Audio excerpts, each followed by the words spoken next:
ये बात है अलग कि तुम ना बदलो पर जमाना बदल रहा है। गुलाब पत्थर पर खिल रहे हैं, चिराग आंधियों में जल रहा है। नमस्कार, जय हिंद दोस्तों, स्वागत है आपका quick revision classes YouTube channel पर। आज मुख्य सेविका भर्ती की पूरी तैयारी के लिए, ताबूत में आखिरी कील ठोकने के लिए नई सीरीज लेकर आया हूं, सिलेक्शन सीरीज, जिसमें आपके स्पीड टेस्ट कराए जाएंगे और लगातार आपको एमसीक्यू की प्रैक्टिस कराई जाएगी, क्योंकि सिलेक्शन आपकी जिद है और जिद है ज़रूरी। तो जितना आप पढ़ेंगे मेरे साथ उतना आपको यकीन आएगा कि प्रश्न यहीं से आएगा। पढ़ेंगे आप मेरे साथ तो आपको यकीन आएगा। तो ये सीरीज बहुत अच्छी होगी, आपकी तैयारी के लिए बहुत ही लाभदायक होगी। यहाँ पर आप डेली 25 से 30 एमसीक्यू कर रहे होंगे और लगातार जब आप एमसीक्यू करते रहेंगे, एक माह में आपके तकरीबन 700 से 900 एमसीक्यू आप कर चुके होंगे। तो इसकी तैयारी के लिए आपको लगातार अपने मन को एक मजबूत स्थिति में लाकर रखना होगा और अपने आप को पढ़ाई के साथ जोड़े रखना होगा। देखिए, मैं पूरी कोशिश करूंगा कि आपका सिलेक्शन हो। उसके लिए जितने भी एमसीक्यू बन सकेंगे मैं आपके लिए लेकर आता रहूंगा, लेकिन आपको भी सहयोग करना होगा और आपको भी जुड़े रहना होगा, अपना सहयोग करना होगा। जितना ज़्यादा आप अपना सहयोग करेंगे उतना ज़्यादा आपका फायदा होगा। तो अपने मन को एक सकारात्मक पहलू के साथ जोड़े रखिए, एक सकारात्मक सोच के साथ जोड़े रखिए। चलिए बिना वक्त गवाए शुरू करते हैं आज का ये स्पीड टेस्ट नंबर 1।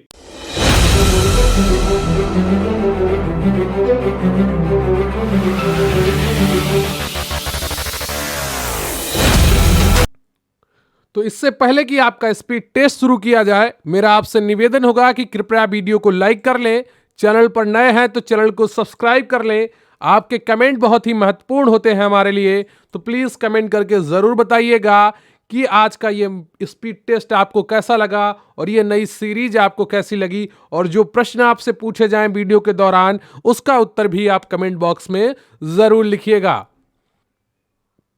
तो आज का आपका प्रश्न है कि हिस्ट्री ऑफ ह्यूमन मैरिज नामक पुस्तक किसने लिखी है।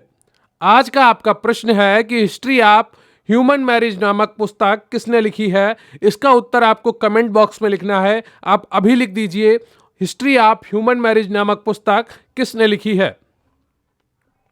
आज का आपका पहला प्रश्न है, शिशुओं की क्रीपर आयु कब से कब तक मानी जाती है। बताइए, शिशुओं की क्रीपर आयु कब से कब तक मानी जाती है। शिशुओं की क्रीपर आयु कब से कब तक मानी जाती है। ए 8 से 9 महीना, बी 2 से 4 महीना, सी जन्म से 4 महीना, डी 2 से 4 वर्ष। बताइए इनमें से कौन सा ऑप्शन आपकी सही है। शिशुओं की क्रीपर आयु कब से कब तक मानी जाती है। शिशुओं की क्रीपर आयु कब से कब तक मानी जाती है। पहले का कौन सा ऑप्शन आपका सही हो जाएगा। पहले का बी ऑप्शन आपका सही हो जाएगा, 2 से 4 माह। क्लियर आपको, 2 से 4 माह आपका बिल्कुल सही है। शिशुओं की क्रीपर आयु 2 से 4 माह के बीच मानी जाती है। क्लियर आपको। अगला प्रश्न है आपका, नवजात शिशु के जन्म के समय औसत ऊंचाई होती है 17 से 21 इंच, 19 से 24 इंच, 11 से 17 इंच या 27 से 29 इंच। बताइएगा इनमें से कौन सा ऑप्शन आपका सही है। नवजात शिशु की जन्म के समय औसत ऊंचाई होती है, ABCD में कौन सा ऑप्शन आपका सही हो जाएगा, जल्दी से बताइए। तो दूसरे का जो सही ऑप्शन है आपका वो ए है। आपको ये स्पीड टेस्ट करने हैं, कम समय में ज़्यादा से ज़्यादा प्रश्न करने हैं, इसलिए मैं ज़्यादा समय नहीं लूँगा, आपका हर प्रश्न का उत्तर दिया जाएगा। तो नवजात शिशु के जन्म के समय औसत ऊंचाई 17 से 21 इंच तक होती है। देखिए, जो लगातार पढ़ रहे हैं उनकी तैयारी बहुत अच्छी हो रही है और उनके मॉक टेस्ट में स्कोर भी काफ़ी अच्छा हो रहा होगा। अगर आप भी लगातार जुड़े रहेंगे तो निश्चित रूप से आपका स्कोर रेट भी काफ़ी अच्छा हो जाएगा। अभी भी बहुत समय है। अगर आपने 50 से 60 क्वेश्चन सही कर पा रहे हैं फुल मॉक टेस्ट में, 40 से प्लस जा पा रहे हैं, तो आप बड़ी आसानी से 60 से 70 80 तक पहुंच जाएंगे, अगर आप लगातार अगले 1.5 महीने तक पूरी तैयारी करते रहेंगे पूरे मन के साथ। लेकिन आपको इसके लिए सकारात्मक सोच के साथ जुड़े रहना होगा, अपने आप पर भरोसा करना होगा और लगातार मेहनत करते रहना होगा। क्लियर आपको। तो जब संक्रामक रोग एक समय में एक सीमित क्षेत्र में फैला हो तो क्या कहलाता है।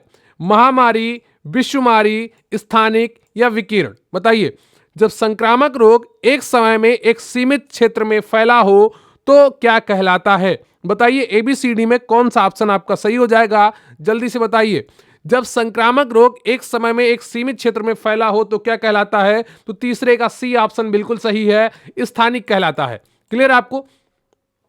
जब संक्रामक रोग एक समय में एक सीमित क्षेत्र में फैला हो तो वह स्थानिक क्षेत्र कहलाता है, ठीक है, या स्थानिक बीमारी या स्थानिक संक्रामक रोग कहलाता है।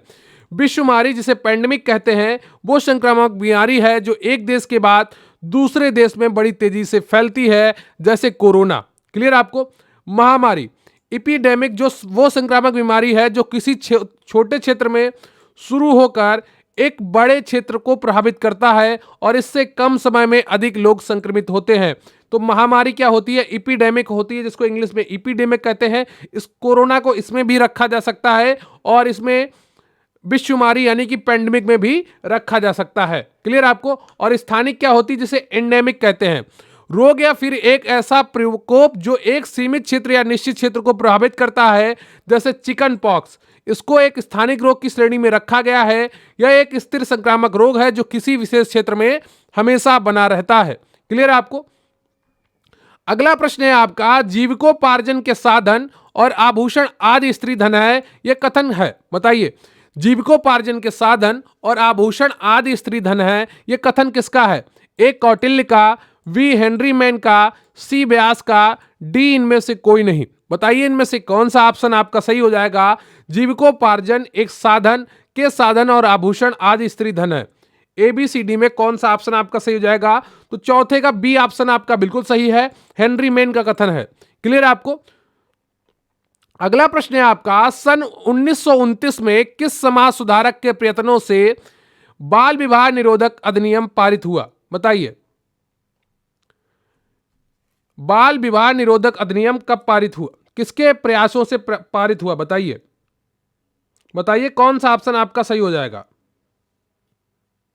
बताइए कौन सा ऑप्शन आपका इसमें सही हो जाएगा? ए है राजा राम मोहन राय, बी है ईश्वर चंद्र विद्यासागर, सी है हरबिलास शारदा और डी है इनमें से कोई नहीं। सन 1929 में किस समाज सुधारक के प्रयत्नों से बाल विवाह निरोधक अधिनियम पारित हुआ? तो पांचवें का जो सही उत्तर है आपका वो कौन सा हो जाएगा? बताइए। तो इसका सही उत्तर है आपका सी, हरविलास शारदा। ठीक है, इसलिए इसे शारदा अधिनियम भी कहते हैं या शारदा एक्ट भी कहते हैं। 28 सितंबर 1929 को यह पारित हुआ था। क्लियर आपको? इंपीरियल, ठीक है, 28 सितंबर 1929 को imperial legislative council of India में पारित हुआ। लड़कियों की विवाह की आयु 14 वर्ष और लड़कों की 18 वर्ष तय की गई, जिसे बाद में लड़कियों के लिए 18 वर्ष और लड़कों के लिए 21 वर्ष कर दिया गया। इसके प्रयोजन हरविलास शारदा थे, जिनके नाम पर इसे शारदा अधिनियम के नाम से भी जाना जाता है। क्लियर आपको? अगला प्रश्न है आपका, भारत में दहेज निरोधक कानून कब लागू हुआ? बताइए। ए 1955, बी 1961, सी 1957, डी 1959। आप में से बहुत से लोगों के लिए यह प्रश्न बहुत ही आसान होगा, लेकिन आसान प्रश्नों की भी लगातार आपको प्रैक्टिस करते रहना चाहिए। क्लियर आपको? तो भारत में दहेज निरोधक अधिनियम कानून या कब लागू हुआ? बताइए। तो छठे का जो सही ऑप्शन है आपका वो बी है, 1961 में। क्लियर आपको? बी ऑप्शन आपका बिल्कुल सही है। अगला प्रश्न है आपका, मृत प्रसव का इस्तेमाल गर्भावस्था के सप्ताह के बाद किया जाता है। बताइए। मृत प्रसव पद, एक जो शब्द है मृत प्रसव, ये दो शब्दों को एक पद कहा गया। इस्तेमाल गर्भावस्था के कितने सप्ताह के बाद किया जाता है? 28, 20, 30 या 36? बताइए इनमें से कौन सा ऑप्शन आपका सही हो जाएगा? सातवें का। तो सातवें का जो सही ऑप्शन है आपका वो ए है, 28 सप्ताह के बाद। क्लियर आपको? तो गर्भपात परिपक्वता अवधि के पश्चात अथवा प्रसव के दौरान जब भ्रूण की मृत्यु हो जाए तो उसे सामान्यतः मृत प्रसव यानी कि स्टिल बर्थ या मृत शिशु प्रसव कहा जाता है। मृत प्रसव में भ्रूण गर्भावस्था के 20 सप्ताह के बाद मृत होता है। सामान्यतः इसकी अवधि 20 से 28 सप्ताह होती है। क्लियर आपको? अगला प्रश्न है आपका, प्रसव का कौन सा चरण गर्भाशय ग्रीवा के पूर्ण फैलाव से शुरू होता है तथा वर्त कैनाल से भ्रूण निष्कासन के साथ समाप्त होता है? बताइए। प्रसव का कौन सा चरण गर्भाशय ग्रीवा के पूर्ण फैलाव से शुरू होता है तथा वर्त कैनाल से पूर्ण निष्कासन के साथ समाप्त होता है? ए चौथा चरण, बी पहला चरण, सी दूसरा चरण और डी है आपका तीसरा चरण। इनमें से कौन से ऑप्शन आपके सही हैं, जल्दी से बताइए। तो आठवें का जो सही ऑप्शन है आपका वो सी है, दूसरा चरण। क्लियर है आपको। तो लेबर का दूसरा चरण तब शुरू होता है जब गर्भाशय ग्रीवा पूरी तरह से खुली होती है और शिशु के जन्म के साथ समाप्त होती है। क्लियर आपको। तो ये चीजें आपको ध्यान रखनी है। अगला प्रश्न है आपका, मनुष्य के शारीरिक आयामों को मापने के लिए काम में आने वाली तकनीकी है, बताइए। मनुष्य के शारीरिक आयामों को मापने के लिए काम में आने वाली तकनीक कौन है? एंथ्रोपोमीटरी या क्लिनिकल नैदानिक विधि या जैव रासायनिक बायोकेमिकल विधि या आहारीय सर्वेक्षण? इनमें से कौन सा ऑप्शन आपका सही है? तो 9 का जो सही ऑप्शन आया आपका वो ए है, एंथ्रोपोमीटरी, यानी कि मानव मिति। क्या कहते हैं हिंदी में? मानव मिति कहते हैं। क्लियर आपको। अगला प्रश्न है आपका, मेयोनेज में पायसी कारक का प्रयोग होता है, बताइए। मेयोनेज में पायसी कारक का प्रयोग होता है, मायोग्लोबिन, सेल्यूलोस, सोया प्रोटीन या लेसिथिन? इनमें से कौन सा ऑप्शन आपका सही है? तो 10वें का जो सही ऑप्शन है आपका वो डी है, लेसिथिन। क्लियर आपको। मेयोनेज में लेसिथिन पायसी कारक का प्रयोग होता है। लेसिथिन अंडे की जर्दी और पौधों एवं पशु की कोशिकाओं में पाए जाने वाले वसा के चयापचय के लिए जरूरी एक पीला फास्फोलिपिड कमजोर रूप में एक पायसी कारक के रूप में प्रयोग किया जाता है। क्लियर आपको। अगला प्रश्न है आपका, वह तरल जिसके घोल में पदार्थ होता है किस रूप में जाना जाता है, बताइए। वह तरल जिसके घोल में पदार्थ होता है उसे किस रूप में जाना जाता है, बताइए। विलेय होता है या विलायक होता है या पारंगम्यता होता है या अर्ध पारगम्य होता है, बताइए। 11वें का कौन सा ऑप्शन आपका सही हो जाएगा? वह तरल जिसके घोल में पदार्थ होता है किस रूप में जाना जाता है, ठीक है। वह तरल जिसके घोल में पदार्थ होता है तो वो क्या कहलाता है? वो विलायक कहलाता है, ठीक है। बी ऑप्शन आपका बिल्कुल सही हो जाएगा, वो विलायक कहलाता है। क्लियर आपको। तो यहां पर बी ऑप्शन आपका सही होगा, ठीक है। यहां पर विलायक कर लीजिएगा। अगला प्रश्न है आपका, दालों में प्रोटीन की मात्रा होती है, बताइए। दालों में प्रोटीन की मात्रा होती है 10 से 15% या 20 से 25% या 25 से 40% या डी 5 से 10%, बताइए। दालों में प्रोटीन की मात्रा होती है। 12वें का कौन सा ऑप्शन आपका सही हो जाएगा? तो 12वें का जो सही ऑप्शन है आपका वो बी है। क्लियर आपको। 20 से 25% होती है। तो दालों में 20 से 25% तक प्रोटीन उपस्थित होता है। भारत में मुख्यतः मूंग, मसूर, उड़द, चना, लोबिया, चावल, अरहर, मोट आदि दालों का उपयोग किया जाता है। दालें प्रोटीन प्राप्ति के उत्तम स्रोत हैं। अनाजों की अपेक्षा दालों में अधिक लाइसिन तथा थियोनिन पाए जाते हैं। क्लियर आपको। अगला प्रश्न है आपका, रसाकर्षण का सिद्धांत संरक्षित करने के लिए उपयुक्त किया जाता है, बताइए।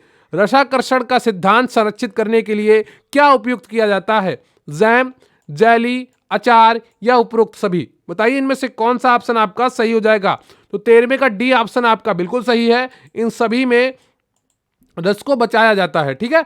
तो जैम, जेली, अचार ये तीनों चीजें सही हैं, उपयुक्त सभी ऑप्शन आपका सही हो जाएगा। क्लियर आपको।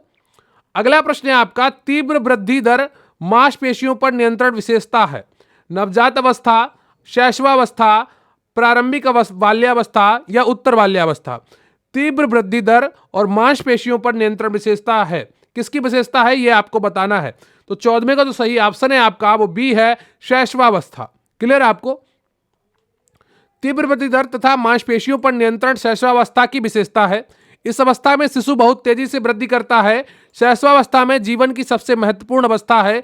शिशु का शारीरिक विकास जन्म के पूर्व गर्भावस्था से ही प्रारंभ हो जाता है। तो अगर आपसे प्रश्न पूछ लिया जाए कि शिशु का शारीरिक विकास कब प्रारंभ होता है और अगर आपका ऑप्शन दिया हो पूर्व गर्भावस्था से ही, तो बिल्कुल उसे ही टिक करिएगा। क्लियर आपको। अब आपका अगला प्रश्न है, निम्नलिखित में से किसमें गाइट्रोजेनिक घटकें नहीं होती हैं? पालक, बंद गोभी, फूल गोभी, सलजम? इनमें से कौन सा ऑप्शन आपका सही है? निम्नलिखित में से किसमें गाइट्रोजेनिक घटकें नहीं होती हैं? तो 15वें का कौन सा ऑप्शन आपका सही है? डी, सलजम। क्लियर है आपको। डी ऑप्शन आपका बिल्कुल सही है। अगला प्रश्न है आपका, गिलफोर्ड के मॉडल के अनुसार मानव बुद्धि को विभाजित किया जा सकता है 60 कारकों में, 120 कारकों में, 180 कारकों में या 220 कारकों में। बताइए, गिलफोर्ड के मॉडल के अनुसार मानव बुद्धि को विभाजित किया जा सकता है, तो 16वें का कौन सा ऑप्शन आपका सही हो जाएगा? बी ऑप्शन आपका सही हो जाएगा, 120 कारकों में। क्लियर आपको? ठीक है, 3 आयाम इन्होंने बताए थे, एक संचालन, दूसरा उत्पादन और तीसरा बताया था विषय वस्तु। क्लियर आपको? आपका अगला प्रश्न है, निम्न में से कौन सा भाषा दोष नहीं है? लिस्पिंग, स्टटरिंग, स्टैमरिंग, क्विंग, इनमें से कौन सा ऑप्शन आपका सही है? निम्न में से कौन सा भाषा दोष नहीं है? लिस्पिंग, स्टटरिंग, स्टैमरिंग या क्विंग। 17वें का कौन सा ऑप्शन आपका सही हो जाएगा? 17वें का डी ऑप्शन आपका बिल्कुल सही हो जाएगा, क्विंग। क्लियर आपको? डी ऑप्शन आपका सही हो जाएगा। तो क्विंग भाषा दोष नहीं है। यदि बालक अपने स्वर तंत्रों पर नियंत्रण नहीं रख पाता तो उसमें भाषा दोष उत्पन्न हो जाते हैं। भाषा दोष मुख्यतः 2 प्रकार के होते हैं, ध्वनि परिवर्तन और अस्पष्ट उच्चारण। भाषा दोष के अंतर्गत लिस्परिंग, स्टटरिंग व स्टैपरिंग को शामिल किया जाता है। क्लियर आपको? अगला प्रश्न है आपका, ज्यादातर बच्चे कौन सी उम्र में 2 शब्दों के वाक्य बोलना शुरू करते हैं? 6 से 12 महीने, 12 से 15 महीने, 15 से 18 महीने या 18 से 24 महीने। बताइए, ज्यादातर बच्चे कौन सी उम्र में 2 शब्दों के वाक्य बोलना शुरू करते हैं? तो 18वें का जो सही ऑप्शन है आपका सही है, डी, 18 से 24 महीने, यानी कि 1.5 से 2 वर्ष के बीच में।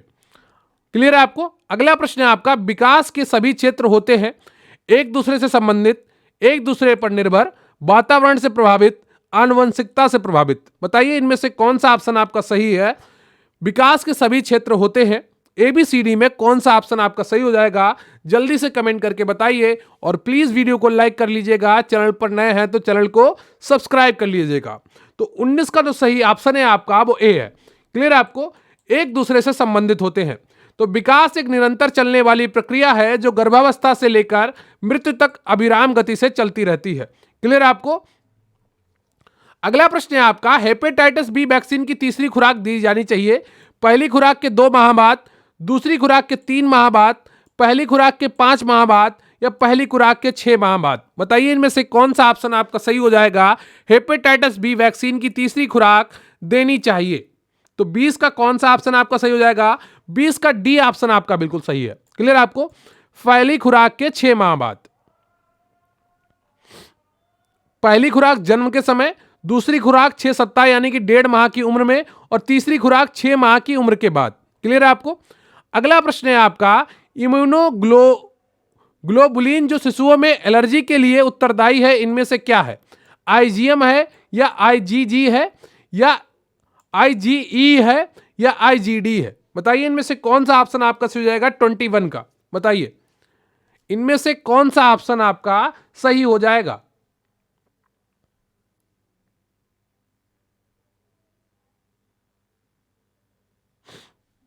बताइए, इनमें से कौन सा ऑप्शन आपका सही हो जाएगा?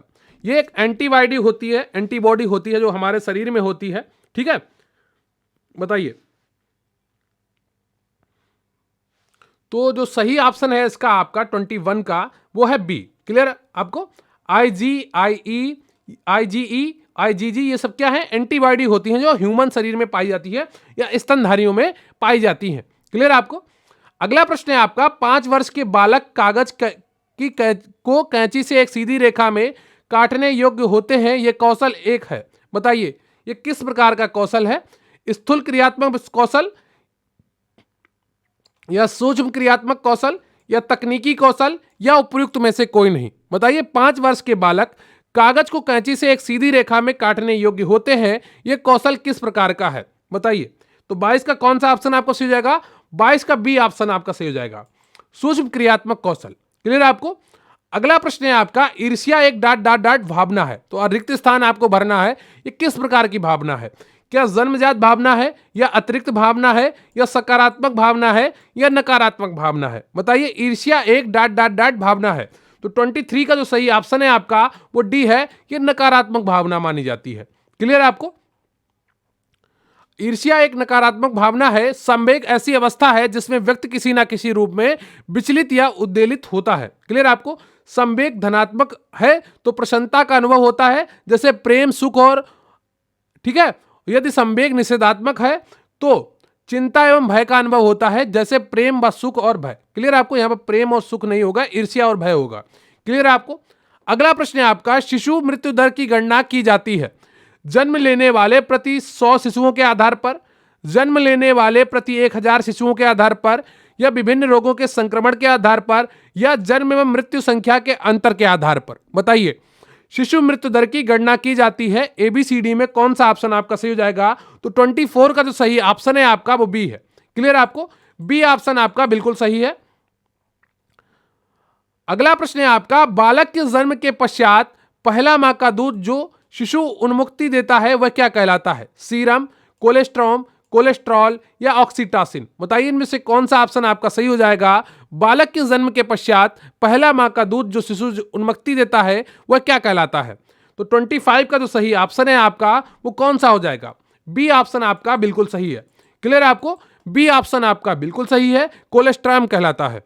क्लियर आपको, ये गाढ़ा पीला पदार्थ निकलता है जो कोलेस्ट्रॉम कहलाता है। ठीक है, कोलेस्ट्रॉम नवजात शिशु में रोग प्रतिरोधक क्षमता बढ़ाता है और शरीर के पाचक एंजाइमों को उत्तेजित करता है। ये जानकारी आपको इतनी होनी चाहिए। और हमारे चैनल पर प्रतिज्ञा मॉक टेस्ट बैच चल रहा है जिसकी जानकारी आपको कई बार दी जा चुकी है। अगर आप इससे जुड़ना चाहते हैं तो मात्र 370 रुपए में आप इससे जुड़ सकते हैं। अगर आपने प्रतिज्ञा ली है इस भर्ती में अपना स्थान पक्का करने का, एक अच्छे तरीके से तैयारी करने की, तो आप इस बैच से जुड़कर अपनी तैयारी को एक नया आयाम दे सकते हैं। आपको 30 से 40 मॉक टेस्ट पीडीएफ और सॉल्यूशन के साथ मिलेंगे। हर हफ्ते आपको 3 से 4 मॉक टेस्ट कराए जाएंगे और इसके अलावा आपको special quick revision PDF notes दी जाएगी जो आपके सिलेबस के हर टॉपिक पर आधारित होंगी। तो इस तरह अधिक डाटा आपको दिया जाएगा कि आपको कहीं और अन्य जगह जाने की जरूरत नहीं पड़ेगी, कहीं और अन्य जगह आपको ढूंढने की आवश्यकता नहीं पड़ेगी। तो आप जुड़ सकते हैं। व्हाट्सएप नंबर 94 533 66 279 पर व्हाट्सएप करिए, वहां पर प्रतिज्ञा लिखकर भेजिए, आपको पूरी जानकारी दे दी जाएगी। टेलीग्राम पर भी आप डायरेक्ट क्यूआरसी हेल्प सर कर सकते हैं। डिस्क्रिप्शन बॉक्स में आपको इसका लिंक मिल जाएगा, वहां से भी आप इस बैच से जुड़ सकते हैं। मात्र 370 रुपए में आपको पूरी तैयारी करवाई जाएगी। क्लियर आपको, मॉक टेस्ट प्रतिज्ञा मॉक टेस्ट बैच से जुड़कर। तो ये रहा आपका स्पीड टेस्ट 1। उम्मीद करता हूं आपको ये पूरी सीरीज का पहला टेस्ट पसंद आया होगा और आपने एक एक प्रश्न काफी ध्यान से सुना होगा और उसका उत्तर दिया होगा। मैं इंतजार करूंगा आपके कमेंट्स का, आपको ये टेस्ट सीरीज कैसी लगी और आपके 25 में से कितने प्रश्न सही हुए हैं। अगर आपके 25 में 20 के ऊपर सही हो रहे हैं तो आप बहुत ही अच्छी तैयारी कर चुके होंगे और आप लगातार अपने को अच्छा बनाने की कोशिश में लगे होंगे। तो कम से कम आपके 20 प्रश्न सही होने चाहिए इस मॉक टेस्ट में। तो कमेंट करके जरूर बताइएगा कि आपके कुल कितने प्रश्न सही हुए। मुझे आपके कमेंट्स का इंतजार रहेगा। और ये मेरी नई टेस्ट सीरीज आपको कैसी लगी, जो सिलेक्शन सीरीज है, आपके सिलेक्शन को पक्का करेगी। क्लियर है आपको? तो प्लीज वीडियो को लाइक कर लीजिएगा, चैनल पर नए हैं तो चैनल को सब्सक्राइब कर लीजिएगा। बहुत बहुत धन्यवाद आपका। Thank you very much. जय हिंद, जय भारत।